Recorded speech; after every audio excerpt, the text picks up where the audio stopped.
Lord. రీతిగా ప్రభు యొక్క సన్నిధానములో గడిచినటువంటి కొన్ని వారాలుగా మనం ధ్యానిస్తున్నటువంటి అంశము యాకోబు జ్ఞానము. మన మూల వాక్యము చదువుదాం. సామెతల గ్రంథము 16వ అధ్యాయము 16వ వచనం. అపరంజిని సంపాదించుకొనుట కంటే జ్ఞానమును సంపాదించుట ఎంతో శ్రేష్టము. వెండిని సంపాదించుట కంటే తెలివిని సంపాదించుట ఎంతో మేలు. పెన్ను తీసుకొని రాలేదు, లేకపోతే ఇచ్చేసేవారము. సో ఏది ఏమైనా కొంతమంది దైవ బిడ్డలు మనం యూట్యూబ్లో అందిస్తున్నటువంటి వర్తమానాలు విని నిజంగా చాలా చక్కగా గాబరా లేకుండా ఒక సిస్టమాటిక్ స్టడీ మీ చర్చిలో మీరు అందిస్తున్నారండి, మేము సంతోషిస్తున్నామని కొంతమంది చెప్పినప్పుడు దేవుడిని నేను ఎంతగానో స్తుతిస్తున్నాను. హల్లెలూయా. సో మీరు ఎక్కువ సమయాన్ని వాక్యానికి ఇవ్వండి, ప్రార్థనకి ఇవ్వండి, బైబిల్కి ఇవ్వండి, సంఘానికి ఇవ్వండి, దేవునికి ఇవ్వండి. ఎంతోమంది దీవించబడుతున్నారు, కానీ మీరు కూడా దీవించబడాలి అనేటువంటి ఒక ఆలోచనతో మరి అడుగులు ముందుకు వేస్తూ మీ అందరికీ అర్థమయ్యే రీతిలోనే వాక్యాన్ని మేము అందిస్తున్నాము. అయితే యాకోబు జ్ఞానము అనేటువంటి అంశంలో మనం ఇప్పటికే 6 మెట్లు నేర్చుకుని 7వ మెట్లోనికి వచ్చాము. 7వ పాయింట్ ఏంటి అంటే మంచి ప్రతిఫలం అనేటువంటి మాటలో దరిదాపుగా ఒక్క మాటలోనే ఒక 3 విషయాలు ఇప్పటికే నేర్చుకున్నాం. మొట్టమొదటి మాటగా దేవదూతలను సహితము దేవదూతలు యాకోబు కుటుంబాన్ని ఎదుర్కొన్నాయని, మరి దేవుని సంబంధులతో మాత్రమే దేవుని సంబంధాన్ని పెంచుకోవాలి. మనం ఎప్పటికైనా దేవుని సంబంధులతోనే యుగ యుగాలు సమయాన్ని గడపవలసి ఉన్నది. భూలోకంలో ఉన్నప్పుడే ఒక మంచి జీవితాన్ని జీవిస్తూ దేవుని సంబంధులతో మనము సంబంధాన్ని ఏర్పాటు చేసుకుందాము అని మొదటి మాటగా మనం నేర్చుకున్నాం. రెండవ మాటగా మనము క్షేమము అనేటువంటి మాటను మనం ధ్యానించాం. యాకోబు క్షేమముగా ఎక్కడ చేరుకున్నాడు? కానాను దేశానికి చేరుకున్నాడు. ఈవెన్ క్షేమముగా తన తండ్రిని చేరుకున్నాడు, చూచాడు అని మనం నేర్చుకున్నాం. కిందటి వారము మనం నేర్చుకున్నటువంటి మరొక గొప్ప అద్భుతమైనటువంటి మాట ఏంటంటే యాకోబు యొక్క ఆత్మీయ స్థాయి ఏమైంది అంటే పెరుగుతా వచ్చింది. 32లో ఉన్నటువంటి యాకోబు వేరు, 35లో ఉన్నటువంటి యాకోబు వేరు. ఆదికాండం 32వ అధ్యాయము 24వ వచనంలో మనం చూస్తే యాకోబు ఒక్కడు మిగిలిపోయిను, ఒక నరుడు తెల్లవారులు ఏం చేస్తున్నాడంటే పెనుగులాడుతూ ఉన్నాడు. కిందటి వారం చాలా ధ్యానించాం. మనము 32వ అధ్యాయములో ఉండి యాకోబుగా మనం ఉండకుండా 35వ అధ్యాయములో ఉండి యాకోబులుగా మనం ఉండాలి. హల్లెలూయా.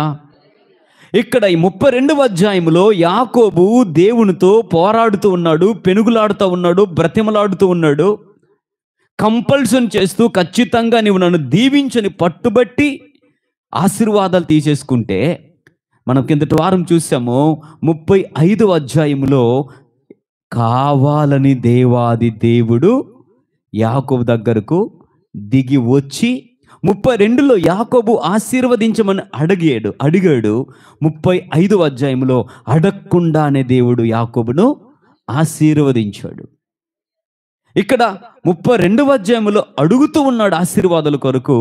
ఇక్కడ 35వ అధ్యాయంలో యాకోబు అనుగ్రహింపబడే ఆశీర్వాదాన్ని పొందుకున్నాడు. మరొక కొన్ని విషయాలు చెప్పి నేను ముందుకు వెళ్తాను ప్రియులారా. ఎప్పుడైతే మనం బలవంతంగా కొన్నిసార్లు దేవుని దగ్గరికి వెళ్ళి అడుగుతామో, మన కిందటి వారం అదే చెప్పాము, ప్రార్థన ద్వారా పొందుకున్నవి కొన్ని, ప్రవర్తన ద్వారా పొందుకున్నవి ఇంకొన్ని. ప్రార్థన ద్వారా పొందుకున్నవి బహుశా టెంపరరీగా ఉండొచ్చు, ప్రవర్తన ద్వారా పొందుకున్నవి పర్మనెంట్గా నిలబడతాయి. నీవు చేస్తున్నటువంటి ప్రార్థన బహుశా దేవుని సింహాసనాన్ని తాకొచ్చు, దేవుని సింహాసనాన్ని బహుశా కదపొచ్చు. ప్రార్థన సింహాసనాన్ని కదిపితే నీ ప్రవర్తన పరలోకాన్ని కదుపుతుంది.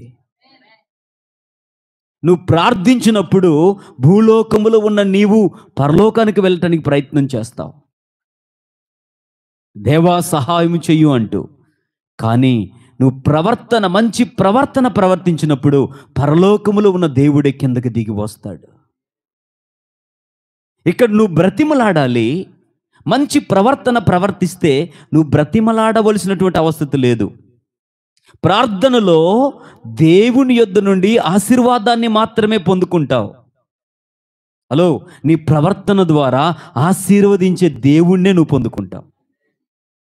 ఈరోజు క్రైస్తవులకి ఏం కావాలంటే దేవుని యొక్క ఆశీర్వాదాలే కావాలి, కానీ ఆశీర్వదించే దేవునితో పని లేదు.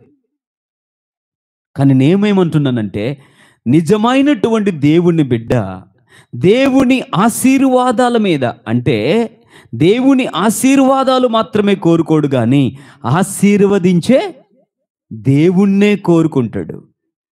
దేవుని దగ్గర ప్రార్థనలో నువ్వు ఒక 100 రూపాయలు అడిగితే దేవుడు నీకు 100 రూపాయలు ఇస్తాడు. అదే నీ ప్రవర్తన బాగుంటే నువ్వు అడగాల్సిన పని లేదు. నీ అడిగి ఊహించిన దానికంటే అత్యధికంగా దేవుడు దయచేస్తాడు. ప్రార్థనలో నీకు కొంత డబ్బులు దొరికితే, ప్రార్థనలో కొంత అవసరాలు తీర్చబడితే, నీ ప్రవర్తనను దేవుడు మెచ్చితే, వినండి, ఒకవేళ ఉదాహరణకి ఒక 1,00,000 రూపాయలు లేదంటే ఒక 10,000 రూపాయలు కావాలా, ఏమండి 10,000 రూపాయలు కావాలా, లేదంటే డబ్బులు మిషన్ కావాలా అని ఎవరైనా అడిగారు అనుకోండి, ఈ రెండింట్లో ఏం కోరుకుంటావు? చెప్పండి అమ్మా. డబ్బులు మిషనే కోరుకుంటావు. ఎందుకు? ఒకవేళ డబ్బులు తీసుకుంటే కేవలం 10,000 మాత్రమే. అదే డబ్బులు మిషన్ అయితే ఎంత కావాలంటే అంత ప్రింట్ చేసుకోగలవు. నేనేమంటున్నానంటే, నువ్వు ప్రార్థనలో అడిగిందే పొందుకుంటావు. నీ ప్రవర్తనలో అడగనవసరం లేదు. ఈ ప్రార్థనలో నీ అవసరత నువ్వు దేవునికి చెప్తే, నువ్వు మంచిగా ప్రవర్తిస్తే, నీ అవసరత నువ్వు దేవునికి ఎక్స్ప్లెయిన్ చేయవలసిన పని లేదు. నీ నోటిలో నాలుక ఆడక మునిపే దేవుడు కార్యాలు చేస్తాడు. మరొకసారి చెప్తున్నాను, మనం దేవుని ఆశీర్వాదాల మీద దృష్టి పెట్టొద్దు, ఆశీర్వదించే దేవుని వైపు మనం దృష్టి పెడదాం. మనము ఆశీర్వాదాలు పొందుకోవద్దు, ఆశీర్వదించే దేవుణ్ణి పొందుకుందాం. ఆశీర్వాదాలు ఆటోమేటిక్గా నిన్ను వెంబడిస్తాయి. దేవుడు ఒకవేళ ఇప్పుడు నీ ప్రార్థనలో దేవునికి ఒక్క మ్యాంగో ఫ్రూట్, అంటే మామిడి పండు అడిగితే దేవుడు ఒక్క మామిడి పండు ఇస్తాడు. అది ప్రార్థనకున్న శక్తి. కానీ నీ ప్రవర్తన బాగుంటే ఏకంగా నిన్నే మామిడి చెట్టు ఎక్కించేస్తాడు. ప్రార్థనలో ఒక్కటడిగావు, నీ ప్రవర్తన బాగుంటే మామిడి చెట్టు ముందు నిన్ను దేవుడు ఏం చేస్తాడమ్మా? నిలబెడతాడు. ఎన్నున్నాయి? లెక్క బెట్టలేనన్ని. నీ ప్రార్థన కొన్నిసార్లు నిన్ను అసంతృప్తిలోనికి తీసుకుని వెళ్తుంది, కానీ నీ ప్రవర్తన నీకు సంపూర్ణమైనటువంటి సంతృప్తిని కలుగు చేస్తుంది. ప్రార్థనలో నీ స్వార్థాన్ని గురించి నువ్వు ఆలోచిస్తావు, కానీ నువ్వు మంచిగా ప్రవర్తిస్తే నీ ప్రవర్తన దేవుని గురించే ఆలోచింపజేస్తూ నిన్ను ముందుకు తీసుకుని వెళ్తుంది. మరొకసారి చెప్తున్నాను, నువ్వు ఎప్పుడైతే బలవంతంగా ప్రార్థించి అడుగుతావో, అమ్మా వినండి చాలా జాగ్రత్తగా, బలవంతంగా ఎప్పుడైతే నువ్వు ప్రార్థించి, లేదు ప్రభువా పలానా అబ్బాయి కొరకు నేను ప్రార్థన చేస్తున్నాను, అది దేవుని చిత్తము కాదు అని నీకు తెలిసినా, కొన్నిసార్లు కావాలని గాజు పెంకుల మీద చెప్పండి, కావాలని గాజు పెంకుల మీద కాళ్ళు ఎడుతూ ఉంటారు. అది దేవుని చిత్తము కాదని పరిస్థితుల ద్వారా దేవుడు నిన్ను తెలియచేస్తున్నా, లేదు ప్రభువా నాయన 3 రోజులు 4 రోజులు 5 రోజులు 7 రోజులు ఉపవాసం ఉండి యేసు నామములో దేవుని చిత్తము జరుగునుగాక ప్రభువా అని అన్నవలె నువ్వు కన్నీరు కార్చిన ప్రయోజనము ఉండదు. ఎందుకో తెలుసా? నువ్వు బలవంతంగా దేవుని దగ్గర నుండి దేవునికి మభ్యపెట్టి దేవుని దగ్గరికి వెళ్ళి కొంచెం సబ్బు కొట్టి ఇది దేవుని చిత్తము కాదు అని దేవుడు చెప్తున్నా, నీ ప్రార్థనల ద్వారా నువ్వు దేవుణ్ణి మార్చేసి నీ చిత్తాన్ని దేవుని చిత్తంగా మలిచేసుకొని ఆఖరికి పొందేసుకున్నావు. వావ్, దేవుడు నా ప్రార్థన విన్నాడు అని టెంపరరీగా నువ్వు తాత్కాలికమైనటువంటి ఆనందంలోకి వెళ్ళిపోతావు. కానీ చివరికి 3 నెలల తర్వాత కట్టుకున్నవాడే కొట్టి కొట్టి తగులుతూ ఉంటే, ఇలాంటి వాడు ఎందుకు దొరికాడు ప్రభువా, వీడిని నన్ను, ఈ సోదరు నుండి నన్ను ముందేమన్నావమ్మా? ప్రభువా, నీ చిత్తము నాకు ఇదే కావాలి ప్రభువా, నీ చిత్తమే నెరవేర్చు ప్రభు అని ప్రార్థన చేశావు. నీ చిత్తాన్ని దేవుని చిత్తమని భ్రమపడి మొత్తానికి లాగేసుకున్నావు అబ్బాయిని. ఇప్పుడు ఈ దుష్టు నుండి నన్ను తప్పించు ప్రభువా అని ప్రార్థన చేస్తున్నావు. ముందు దేవుడు అదే అన్నాడు కదమ్మా, ఇది దేవుని చిత్తం కాదు అన్నా నీ కన్నీటి ప్రార్థన ద్వారా నీ హృదయ వాంఛ నువ్వు నెరవేర్చుకున్నావు. కానీ నువ్వు మంచిగా ప్రవర్తిస్తే దేవుడు ఆ ప్రవర్తన దేవుని హృదయ వాంఛను నెరవేర్చడానికి ప్రయాసపడుతుంది. కనుక ప్రియమైన దేవుని బిడ్డ, మరొక కొన్ని విషయాలు చెప్పి నేను ముందుకు వెళ్తాను. 32 అందరు నా వైపు చూడండి అమ్మా, ఒక్కసారి అందరు నా వైపు చూడండి. బైబిల్ తర్వాత చదువుదురు మీరు, నా వైపు చూడండి. 32వ అధ్యాయంలో యాకోబు ఆశీర్వదించబడ్డా లేదా? ఆశీర్వదించబడలేదా? ఆశీర్వదించబడ్డా లేదా? ఆశీర్వదించబడ్డాడు. కానీ ఎలా? దేవుడు కోరి ఆశీర్వదించాడా? ఈయన కావాలని ఆశీర్వాదాలు లాక్కున్నాడా? నీవు నన్ను ఆశీర్వదిస్తే గాని నేను నిన్ను, అరే బాబు తెల్లవారుతుంది వదలరా బాబు అన్నా, లేదు లేదు లేదు, నువ్వు ఖచ్చితంగా ఆశీర్వదించాల్సిందే. సరే, బలవంతంగా ఆశీర్వాదాలు దేవుడు ఇష్టపడకపోయినా, దీవించాలి అనే ఉద్దేశం లేకపోయినా యాకోబు మొత్తానికి దీవించబడ్డాడు. ఓకే, చాలా జాగ్రత్త ఇక్కడ వినండి. 32వ అధ్యాయము తరువాత, సరే ఆశీర్వదించబడ్డాడు కదా, చాలా జాగ్రత్త వినండి. 32వ అధ్యాయం తర్వాత ఆ సిమ్టమ్స్ యాకోబు జీవితంలో కనిపించాయా? ఆశీర్వదించబడ్డాడు కదా, ఆ అధ్యాయాలల్లా చదివితే తెల్లవారేసరికి గుండెల్లో భయం. ఏసావు కత్తి పట్టుకుని చంపేయడానికి రెడీగా ఉన్నాడు. దానితో పాటు 400 మంది రెడీగా ఉన్నారు. ఏమండి, ఏసావు చేతులను తప్పించుకోవడానికి 7 మార్లు సాష్టాంగ నమస్కారం చేసి ఆ భార్య ఇంకొంగం, తర్వాత దాసి ఒంగం అంటున్నాడు, సాగిలపడు, నమస్కరించు, తర్వాత పిల్లలు నమస్కరించండి, సాగిలపడండి. ఇదంతా జరుగుతూ ఉంది. అంటే యాకోబు బలవంతంగా ఆశీర్వాదాలు తీసుకున్న ప్రాణభయం ఎవరికుంది? యాకోబుకుంది. అంటే సంతోషంగా ఉన్నాడా? రిలాక్స్గా ఉన్నాడా? అమ్మా, నీ సొంత ఆలోచనలు నీవు నెరవేర్చుకుంటే జాగ్రత్త. నీవు టెంపరీగా కొంతకాలానికి ఏమో తాత్కాలికమైన సంతోషాన్ని పొందుకుంటావేమో, కానీ చివరికి నీకు దుఃఖమే మిగులుతుంది. ఈ మాట దయచేసి అర్థం చేసుకున్నోళ్ళు మాత్రమే అర్థం చేసుకోండి. ఆ రాత్రి దేవుడు యాకోబును దీవించమంటే బలవంతంగా దీవించాడు. తెల్లవారేసరికి మళ్ళా సీన్ మామూలే. భయం వదిలిపెట్టట్లా. ఎంటైర్ సినారియో అంతా కూడా భయంకరంగా ఆందోళనగా ఉంది. బిడ్డలు సాగిలు పడుతున్నారు, తను సాగిలు పడుతున్నాడు, 400 మంది ఎదురుకు వస్తున్నారు. ఏం చేయాలో తెలియని పరిస్థితి. జీవితం అంతా గందరగోళంగా ఉంది. హలో, నీ హృదయ వాంఛ తీర్చబడాలని ప్రయత్నం చేస్తే చివరికి నీకు మిగిలే గతిది. నీ చిత్తాన్ని దేవుని చిత్తమని భ్రమపడి నువ్వు అడుగులు వేస్తే చివరకు నీకు మిగిలే గత్యంతరం ఇది. భయం పోలేదు, సమస్యలు పోలేదు, కన్నీరు, పరిస్థితి సేమ్ టు సేమ్ అలాగే ఉండిపోయింది. ఎందుకు? దేవుడు కావాలని దీవించలేదు, నువ్వు కావాలని గుమ్మిలో పడ్డావు. ఇప్పుడు నింద ఎవరి మీద తోస్తున్నావు? చాలామంది యవ్వనస్తులు ఇక్కడ ఉన్నారు, జాగ్రత్త. పనికి రాని ప్రేమల్లో పడొద్దు. క్రైస్తవుడు అనేవాడు ప్రేమలో పడడు, ప్రేమలో నిలబడతాడు. ఆమేన్. ఏదో పొరపాటున ఒక చిన్న మిస్ కాల్ వస్తే దానిని మిస్సెస్ కాల్గా మార్చేసి మీరు చాలా బాగుంటారండి అనేసరికి ఒక్కసారి నువ్వు ములం చెట్టు ఎక్కేస్తే అమ్మా అది చాలా బలంగా ఉండదు. నీ బరువు తట్టుకోలేక ఇరిగిపోద్ది కొమ్మ. ఎక్కడ పడతావు? కింద.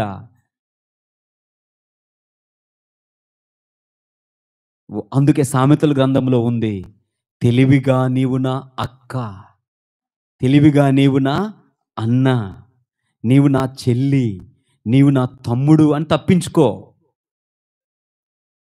గుమ్ములో పడ్డని కొంతమందికి సాతానుడు ఎంత ఈజీగా పడేస్తాడంటే, వాడు వాడుకుంటున్న ఒక అద్భుతమైన సాధనం ఏంటో తెలుసా? పొగడ్తలు. ఏంటండి? ఎంత తెల్లగున్నారో అండి మీరు, ఎంత అందంగా ఉన్నారండి మీరు, మీ వాయిస్ చాలా చిలకలా ఉందండి, కోకిలలా ఉందండి, చాలా బాగుంటారండి నిజంగా. అలాగ కొంచెం అటాచ్ అయిపోద్ది. ఇవన్నీ కూడా సాతానుడు వేస్తున్నటువంటి ఎత్తుగడలు. ఎంత హైట్గా ఉంటారో,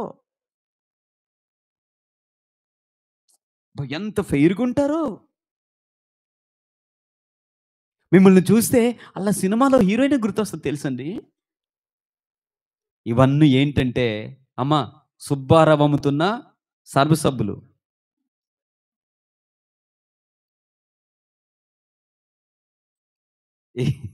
ఏంటమ్మా? సుబ్బారావు షాపింగ్ మాల్లో సర్ఫ్ సబ్బులు. ఈ సబ్బులకి బిస్కెట్లకి పడిపోయేవాడు క్రైస్తవుడు కాడు. హల్లెలూయా. అమ్మ నేను అదే చెప్తున్నాను, బలవంతంగా దేవుని చిత్తం కాకపోయినా దేవుని చిత్తమని భ్రమలో ఒకవేళ బ్రతికితే యాకోబుకు పట్టిన గతే నీకు నాకు పడుతుంది. ఇప్పుడు మరొక అద్భుతమైన విషయం చెప్తున్నాను వినండి. 32వ అధ్యాయములో యాకోబు ఇశ్రాయేలుగా దీవించబడ్డాడు.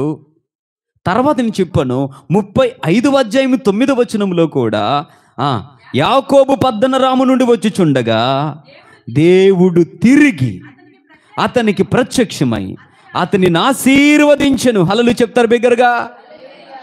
వినండి వినండి వినండి. 32వ అధ్యాయంలో బలవంతంగా ఆశీర్వాదింపబడాలని కోరుకున్నాడు యాకోబు. కానీ ఇక్కడ దేవుడు కోరి యాకోబుని దీవించాలనుకున్నాడు.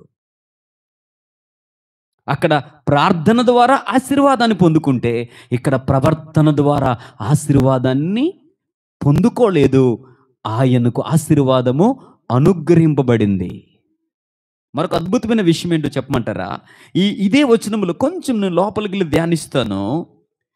యాకోబు పద్దనరాము నుండి వచ్చుచుండగా దేవుడు తిరిగి అతనికి ప్రత్యక్షమై అతనిని ఆశీర్వదించెను.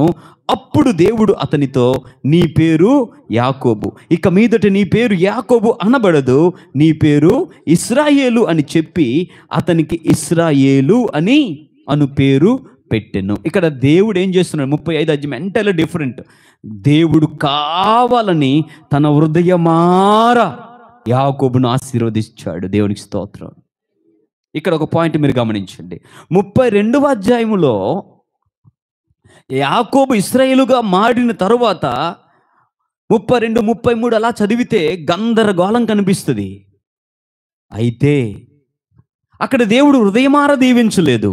ఇక్కడ కావాలని దేవుడు తన సమయంలో హృదయమార దీవించాడు. గనుక ఆ తర్వాత వచనాలు గనుక మీరు చదివితే 11వ వచనములో, మరియు దేవుడు నేను సర్వశక్తి గల దేవుడను. ఆమెను చెప్తారు బిగ్గరగా. 32వ అధ్యాయంలో ఈ దేవుడు యాకోబుకి నీ పేరేంటని అడుగుతున్నాడు. హలో, ఈ ఆలోచనలు అర్థం చేసుకోండి. 32వ అధ్యాయంలో దేవుడు ఎవరిని అడుగుతున్నాడు? యాకోబుకు అడుగుతున్నాడు, నీ పేరేంటి? 35వ అధ్యాయంలో దేవుడే తన పేరును యాకోబుకు ప్రత్యక్షపరుచుకుంటున్నాడు. అక్కడ దేవుడు మనుషునికి అడగాల్సి వచ్చింది. ఇక్కడ మనుషునికి దేవుడే తనను తాను ప్రత్యక్ష పరుచుకొనవలసి వస్తుంది. అంటే అక్కడ యాకోబు తన పేరు చెప్పాడు, ఇక్కడ దేవుడే తన పేరు చెప్తున్నాడు. అక్కడ యాకోబు పరిచయం జరిగితే ఇక్కడ ఎవరు పరిచయం జరుగుతుందో తెలుసా? దేవుని పరిచయం జరుగుతుంది. అమ్మా నీ ప్రవర్తన సరిగా ఉంటే దేవుడు ఎక్కడో ఉండడు. నీవు దేవుడు ఏకమైపోతారు, లీనమైపోతారు. దేవుడు తనను తాను నీ ముందు ప్రత్యక్షపరచుకోవడానికి ఇష్టపడతాడు. ఇక్కడ ఏం జరుగుతుందంటే పేరు మార్చాడు, పేరుకు తగ్గ ఆశీర్వాదాన్ని కూడా ఇస్తూ దేవుడు దీవించి ఎలా దీవిస్తాడో చెప్తున్నాడు దేవుడు. ఆమేన్, హల్లెలూయా. ఏమన్నాడంటే దేవుడు తనను తాను తనకు ప్రత్యక్షపరుచుకున్నాడు. నెంబర్ 1. అంత మాత్రమే కాదు ప్రియమైన దేవుని బిడ్డలారా, నీవు ఫలిస్తావయ్యా, నీవు అభివృద్ధి చెందుతావయ్యా, నీ సంతానం దీవించబడుతుందయ్యా, నీ సంతానంలో రాజులు బయటకు వస్తారయ్యా, నీకు ఒక గొప్ప, ఇదిగో నీ పితరుడైన అబ్రహాముకు చేసిన వాగ్దానము ఇదిగో నేను మరొక్కసారి గుర్తు చేస్తూ ఉన్నాను, నీ సంతానానికి దేశాన్ని ఇస్తానయ్యా, నీ సంతానంలో నుండి సమస్త దేశ వంశములంతా కూడా ఆశీర్వదించబడబోతుందయ్యా అని దేవాది దేవుడు తన ప్రత్యక్షతలన్నీ కూడా స్వయాన హృదయమార దీవించిన తరువాత యాకోబు జీవితంలో ఆ ఆశీర్వాదం అనేది స్థిరపరచబడింది. 32లో దేవుడు దీవించిన గందరగోళమే, ఎందుకంటే బలవంతంగా లాక్కోవడానికి ప్రయత్నం చేశాడు. కానీ ఇక్కడ దేవుడు కావాలని కోరి తన చిత్తాన్ని, ఆ యాకోబు ప్రవర్తనను మెచ్చిన దేవుడు కోరి దిగి వచ్చి యాకోబుని దీవిస్తుంటే ఆ తర్వాత ఎక్కడ గందరగోళం అని కనిపించదు. ఏం జరుగుతుందో తెలుసా ప్రియమైన దేవుని బిడ్డలారా, నేను సర్వశక్తి గల దేవుడును అంటూ ఆశీర్వాదం ఎలా దీవిస్తాడో చెప్తున్నాడు దేవుడు. నువ్వు నిన్ను ఫలిస్తావు. ఆమేన్. ఏం చేయబడతావు? నువ్వు ఫలిస్తావు. ఇంకా ఏమన్నాడు? నీవు అభివృద్ధి పొందుతావు. మీరు దయచేసి వాక్యాన్ని అర్థం చేసుకుని ప్రయత్నం చేయండి. నువ్వు ఫలిస్తావయ్యా. ఇంతవరకు ఎండిపోయావు, అల్లో నేను దీవించబడ్డాను, నేను క్రైస్తవుడును అని చెప్పుకొని నిన్నటి రాత్రే దేవుడు నన్ను, నా పేరును మార్చేశాడని ఒక క్రైస్తవుడిగా నీ పేరు మార్చుకున్నంత మాత్రాన నిజమైనటువంటి ఆశీర్వాదము నీకు రాదు. మార్చుకోవాల్సింది పేరును కాదు, బ్రతుకును మార్చుకోవాలి. నేను క్రైస్తవుడిని అని చెప్పుకున్నంత మాత్రాన ఏమీ జరగదు.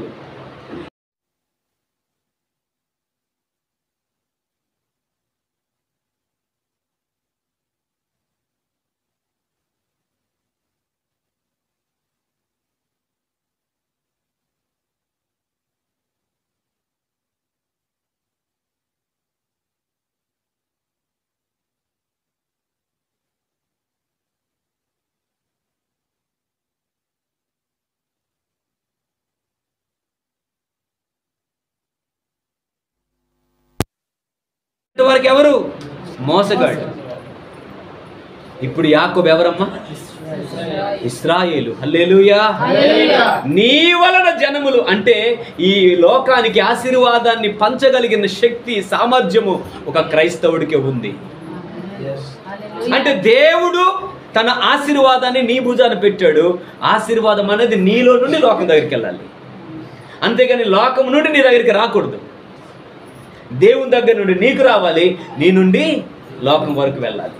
ఇంకా కొంచెం ముందుకు వెళ్దాము. ఏమన్నాడు తెలుసా ప్రియమైన దేవుని బిడ్డలారా, మరియు జనముల సమూహమును నీ వలన కలుగును, రాజులను నీ గర్భవాసమున పుట్టెదరు అంటూ ఇంకా ఏమన్నాడు చూడు 12వ వచనంలో, నేను అబ్రహామునకును ఇస్సాకునకును ఇచ్చిన దేశము నీకు ఇచ్చెదను. ఆగండి. హల్లెలూయా. అమ్మా, ఈ కన్ఫర్మేషన్ 32 తర్వాత ఉందా? ఇక్కడ దేవుడు ఎంత క్లియర్గా మాట్లాడుతున్నాడండి. చాలా తన ప్లాన్ అంతా మరొక్కసారి, అదే నేను అంటున్నాను, దేవుడు నీ పట్ల ఒక ప్రణాళిక కలిగి ఉన్నాడు. అది ప్రార్థన ద్వారా కాదు, ప్రవర్తన ద్వారా అది బయలుపరచబడును గాక. అమ్మా, నీకు కావాల్సింది ఇదిగో, నిజంగా చెప్తున్నాను వినండి, దయచేసి మోసపోవద్దు. నువ్వు కార్చే కన్నీరు కావచ్చు, నువ్వు చేసే ప్రార్థన కావచ్చు, అదే కొన్నిసార్లు నిన్ను మోసం చేయొచ్చు. జాగ్రత్త. Hello, I very sorry to say, నువ్వు చేసే ప్రార్థన, నువ్వు కార్చే కన్నీరే నిన్ను కొన్నిసార్లు మోసం చేయొచ్చు. నేను ఎంత దేవుడికి కన్నీరు కార్చాను, ఎంత నేను దేవుడికి ప్రార్థన చేశాను, ఎందుకు నా బ్రతుకులో ఇలా జరుగుతుంది? ఎందుకు అంటే నువ్వు ప్రార్థన చేసావు, కానీ నీ ప్రవర్తన సరిగా లేదు. యువర్ యాటిట్యూడ్, నీ బిహేవియర్ ఇంకా మార్చుకోలేదు. దేవుడికి కావాల్సింది, హలో, నీ ప్రార్థన కంటే, నీ కన్నీరు కంటే కూడా దేవునికి కావాల్సింది నీ మంచి ప్రవర్తన కావాలి. సంఘములో నీ సాక్ష్యం ఎలా ఉంది, ప్రజలలో నీ సాక్ష్యం ఎలా ఉంది, దేవునిలో నీ యొక్క బ్రతుకు ఎలా ఉంది, నువ్వు ఎలాంటి సాక్ష్యాన్ని కలిగి ఉన్నావు, పరలోకంలో నీ గురించి చర్చ జరుగుతుందా? నువ్వు చూసావా? నా సేవకుడైనటువంటి యోబుని గురించి నువ్వు విన్నావా? ఎక్కడండి జరుగుతుంది? ఆమేన్. అతడు ఎవరు? యథార్థవంతుడు, నీతివంతుడు, న్యాయవంతుడు, దేవుని ఎదుట భయభక్తులు కలిగిన వాడు, నా సేవకుడైన అని దేవుడు గొప్పగా చెప్పుకోగలిగినటువంటి ఒక ప్రవర్తన నీకుందా? That should be your brand. నీ గురించి పరలోకములో ఆమేన్ డిస్కస్ జరగాలి. బా, నీ గురించి అస్సలే ఇప్పుడు ఇరుగు పొరుగు వాళ్ళు మాట్లాడుకుంటేనే చాలు. ఇల్లు ఎమ్మెల్యేదై, ఇది మంచిదై కాదు, దీనికి కోపం ఎక్కువ, దీనికి దోపం ఎక్కువ, ఇదే నీ, దట్ ఈజ్ యువర్ బ్రాండ్.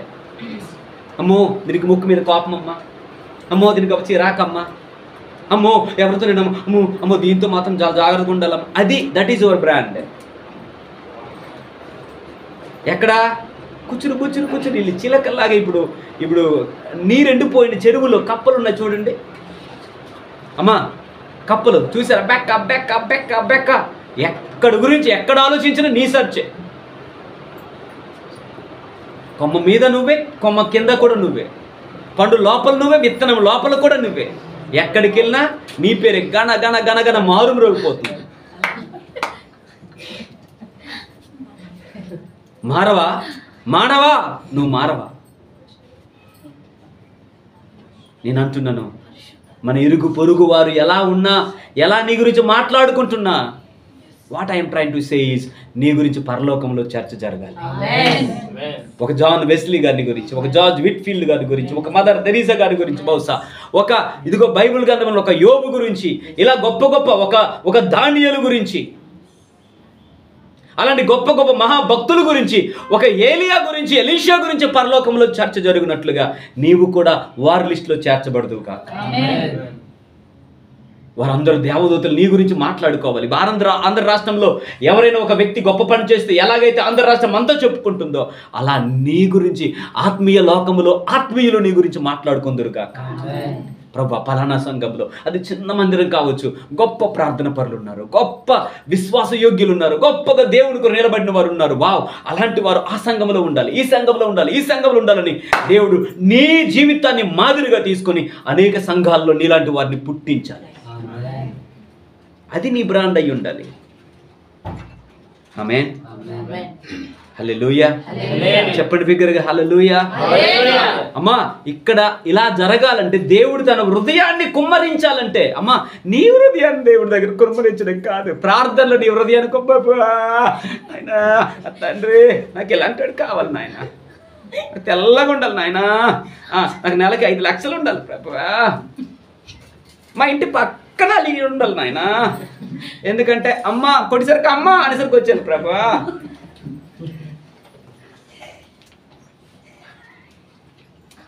కాదు అమ్మ, మీకు అర్థమవుతుందా? నీ హృదయాన్ని దేవుని ముందు కుమ్మరించడం కాదు అమ్మా, నీ ప్రవర్తనను గనుక నా ప్రభువు మెచ్చితే తన హృదయాన్ని నీ ముందు కుమ్మరిస్తాడు. నీ చిత్తాన్ని దేవుడి ముందు చెప్పడం కాదు, దేవుడే నీ పట్ల కలిగి ఉన్న ఒక ప్రణాళికను తన హృదయంలో నీ కొరకు ఏ ఆలోచనలు అయితే ఆయన కలిగి ఉన్నాడో అవన్నీ కూడా ఆయన నీ ముందు కుమ్మరించాలి. ఆమేన్. నీ హృదయాన్ని దేవుడి ముందు కాదు, దేవుడే తన హృదయాన్ని నీ ముందు కుమ్మరించాలి. అమ్మా, సహోదరి సహోదరుడా, my dear son, my dear daughter, you know I have this plans for you. అంతేగాని మనం వెళ్ళిపోయాము, what is your plan for me అల్లా, వాట్ అల్లా, వాట్ అల్లా, నీ చిత్తం ఏంటి ప్రభువా, బయలుపరచున్నాడు అని అవదు. అర్థం చేసుకోండి, ఈ వాక్యాన్ని అర్థం చేసుకోండి అమ్మా. అది ప్రార్థనలో నువ్వు ఏడవాల్సి వస్తే హలో, నీ ప్రవర్తన బాగుంటే నువ్వు నవ్వుతావు. దేవుడే తన హృదయాన్ని నీ ముందు కుమ్మరిస్తాడు. ఎవరి గురించి? నీ గురించి చెప్తాడు ఆయన. యాకోబుకు అదే జరిగింది. ప్రవర్తన మెచ్చింది అంటే తన జీవితము, తన ప్రవర్తన దేవుణ్ణి సంతోషపరిచింది కనుకనే దేవుడు దిగొచ్చి ఏం చెప్తున్నాడండి, నీ వలన నువ్వు ఫలిస్తావు, నువ్వు ఫలభరితంగా ఉంటావు, నువ్వు అభివృద్ధి చెందుతావు, నీ వలన దేశాలు ఏం చేయబడతాయి, ఇదిగో అంటూ ఉన్నాడు ఆయన. జనముల సమూహములు నీ వలన కలుగుతాయ్యా, రాజులు నీ గర్భంలో నుండి పుడతారు. ఆమేన్, హల్లెలూయా. ఇంకా ఇంకా ఇంకా ఇంకా అంటే అబ్రహాముకి ఇచ్చిన ఆ వాక్యాన్ని ఇంకా సూపర్లేటివ్ డిగ్రీలోకి దేవుడు తీసుకెళ్తున్నాడు. అది ఎప్పుడంటే నీ గురించి చర్చ పరలోకంలో జరగాలి,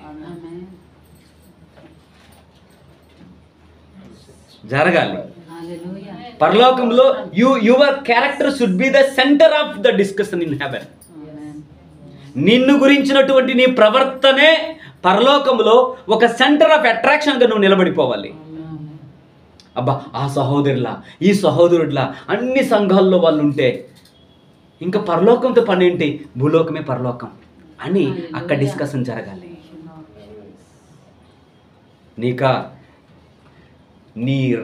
నీ యొక్క శరీరాన్ని కోస్తే అణువణువు గర్వమే,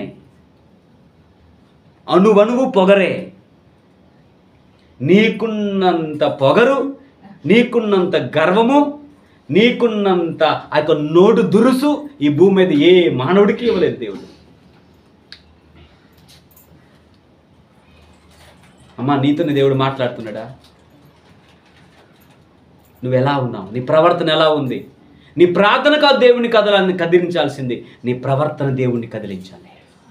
నీ ప్రార్థన ద్వారా సింహాసనం కదిలితే నీ ప్రవర్తన ద్వారా పరలోకమే కదులుద్ది. How is your character? మరొకసారి చెప్తున్నాను, ఈ కొటేషన్ వినండి. When money is lost, nothing is lost. When health is lost, something is lost. When character is lost, everything is lost. How is your character? How is your behaviour? అమ్మ, ప్రార్థనలో నీకు మిగిలేది ఏడ్పు అయితే, బాగా ప్రవర్తిస్తే నీ ఏడ్పు నాట్యంగా మార్చబడుతుంది. ఇక్కడ నీ హృదయాన్ని కుమ్మరిస్తే, మంచిగా ప్రవర్తిస్తే అక్కడ దేవుడే తన హృదయాన్ని నీ ముందు కుమ్మరిస్తాడు. ఇక్కడ ఒక ప్రణాళిక కొరకు నువ్వు అడుగుతుంటే అక్కడ దేవుడే తన ప్రణాళికను నీకు ప్రత్యక్షపరుస్తాడు. ఇంకా what is my future lord అని నువ్వు వణుక్కుని ప్రార్థన చేయాల్సిన పని లేదు. That's why somebody said, I don't know what will be my future, but I know who holds my future. నా భవిష్యత్తు ఏంటో నాకు తెలియదు, కానీ నా భవిష్యత్తు ఎవరి చేతిలో ఉందో ఆ దేవుణ్ణి నేను ఎరుగుతాను. అమ్మా, దేవునితో మాట్లాడితే ప్లీజ్ ఇప్పటికైనా మారమ్మా. పరలోకంలో నువ్వు ఒక స్థానాన్ని సంపాదించుకోవాలంటే ముందు నీ హృదయంలో మార్పు రావాలి, నీ మనసులో మార్పు రావాలి, నీ బిహేవియర్లో మార్పు రావాలి, నీ నోటి దురద తగ్గించుకో.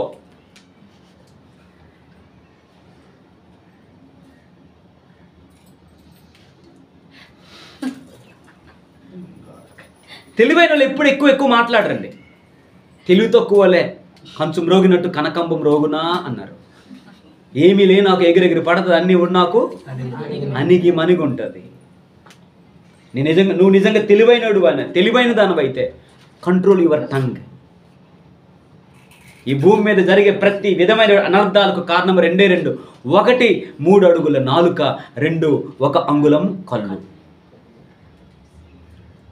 హలో, సరే 4 అడుగులు అంగుళం అనుకుందాం, ఈ 2 అడుగులు కళ్ళు అనుకుందాం. 4 + 2 ఎంతమ్మా? ఈ 6 అంగుళాలు చాలు. 6 అంగుళాలు 6 అడుగుల మనిషిని అందంగా తీసుకెళ్ళి పెడతాయి. ఎక్కడ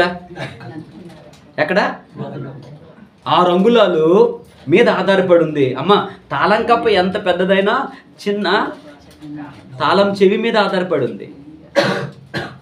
నువ్వు 6 అడుగులున్నా, హలో, నీ రిమోట్ కంట్రోల్ ఏవో తెలుసా? శరీరానికి రిమోట్ కంట్రోల్ 4 అంగుళాలు టంగ్, 2 అంగుళాలు కళ్ళు.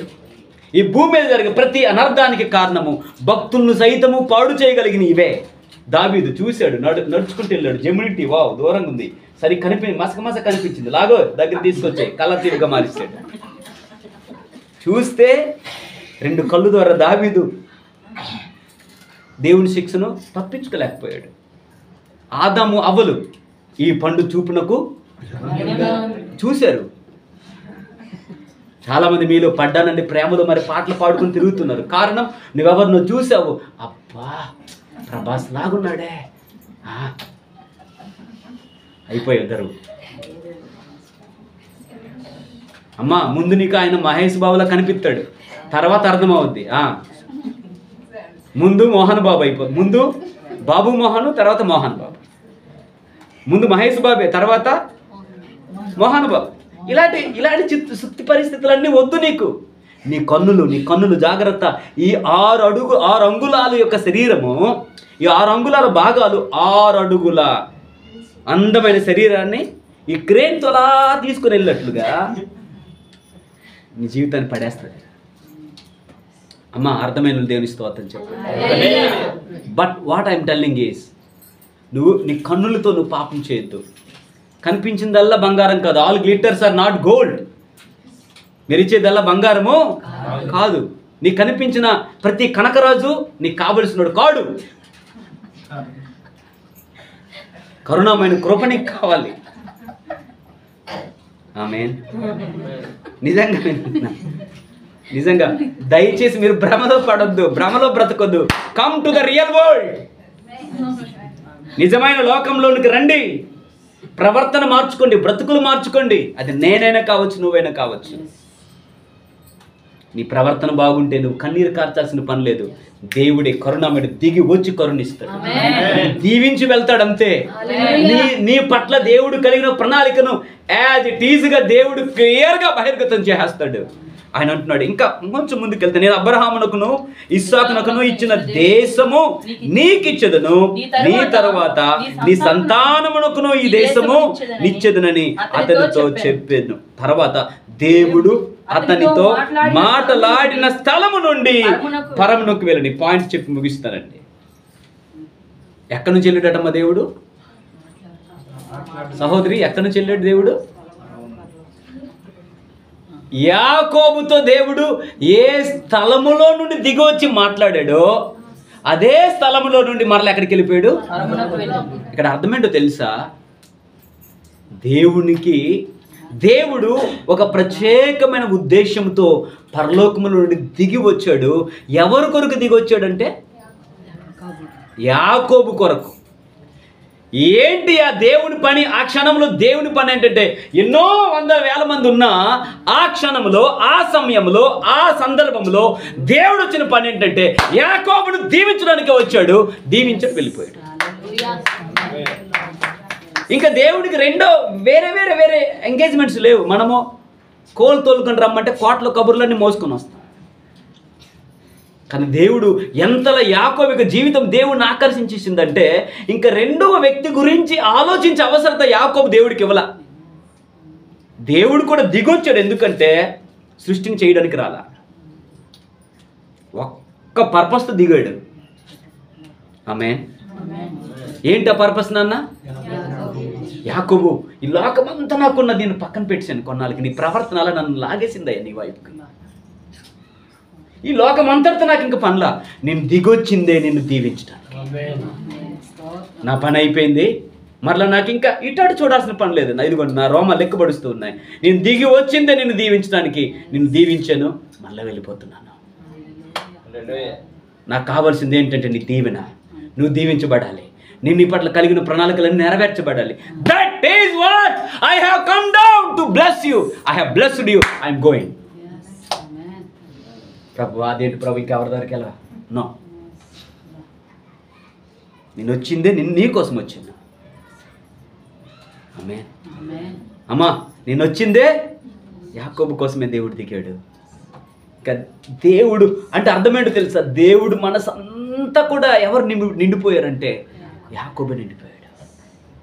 యాకోబు ప్రవర్తన అంతలా దేవుడిని తన వైపుకు లాగేసుకుంది. అమ్మా, ఈరోజు దేవుడు ప్రతి ఒక్కరిని కూడా మీ పట్ల ప్రభువు కలిగిన ప్రణాళికను బయలుపరచడానికి ఇష్టపడుతున్నాడు. ప్రతి ఒక్కరిని దేవుడు దీవించాలని ఆకాంక్షిస్తున్నాడు. దేవుడు దిగి రావాలని ఇష్టపడుతున్నాడు. అది నీ ప్రవర్తన దేవుణ్ణి నీ దగ్గరికి తీసుకొని రాగలదు. ఒకవేళ దేవుడు వస్తే ఆయన వచ్చేది నీ కోసమే. ఒకవేళ నీకు ఒక ఉద్యోగం ఇవ్వాలని దేవుడు దిగి వస్తే నీ టాలెంట్ ద్వారా నువ్వు పొందుకోలేనిది నీ క్యారెక్టర్ ద్వారా నువ్వు పొందుకుంటావు. ఆమేన్. ఒకవేళ దేవుడిని స్వస్థపరచాలని వస్తే ఆయన దిగి వస్తాడు, నిన్నే తాకి వెళ్తాడు. నిన్ను ఆర్థికంగా దీవించాలని వస్తే ఆయన దిగి వస్తాడు, నిన్నే దీవించి వెళ్తాడు. ఆయన ఒక పనితో, ఒక నిర్దిష్టమైనటువంటి పనితో ఆయన దిగి వచ్చాడు. ఎవరి కొరకంటే నీ ఇంటి కొరకే వచ్చాడు. నిన్ను దీవించి ఇతరుల గురించి ఇంకా ఆ సమయానికి ఆలోచించడు, అవసరం లేదు. ఎందుకంటే ఇతరుల క్యారెక్టర్, ఇతరుల ప్రవర్తన ఆయనను ఆకర్షించలేకపోయింది. నువ్వు ఆయనను ఆకర్షించావు, జయం నీకు ఇచ్చాడు. ఎంతమందికి అర్థమవుతుందమ్మా? చెయ్యొచ్చు చెప్తారా? దేవుడు నా కొరకు దిగి రాగలడు. ఆయన దిగి వచ్చి నన్ను ఆశీర్వదించగలడు. నన్నే దీవించి వెళ్తాడు. నా కోసమే వచ్చాడు, నన్నే దీవించి వెళ్తాడు. హల్లెలూయా. ప్రియమైన దైవ జనాంగమా, 32లో ఉన్నవా, 35లో ఉన్నవా? మనం ఇంకా మన జీవితాలు అదే యాకోబు జీవితంలో పొందుకున్నటువంటి గొప్ప అద్భుతమైన ప్రతిఫలం ఏంటంటే మన జీవితాల్లో నిజంగా I'm so sad to say this, మనం ఇప్పుడు 32కి అంకితం అయిపోతున్నాం. ఏడ్చుకుంటూ జీవితాన్ని, కాలాన్ని గడిపేస్తున్నాం. దీవించు ప్రభు అని ప్రార్థనలకే సమయాన్ని గడిపేస్తున్నాం. ప్రార్థన మీద దృష్టి పెడుతున్నాం. కానీ వాట్ అబౌట్ యువర్ క్యారెక్టర్? మా John Wesley, am I right? దీవించు ప్రభు అంటున్నావు కానీ హలో, నీ టంగుకి ఇంకా ఇక నుండి నువ్వు పని ఇవ్వకూడదు. హలో, నీ నోట్లో నాలుక ఆడక మునిపే.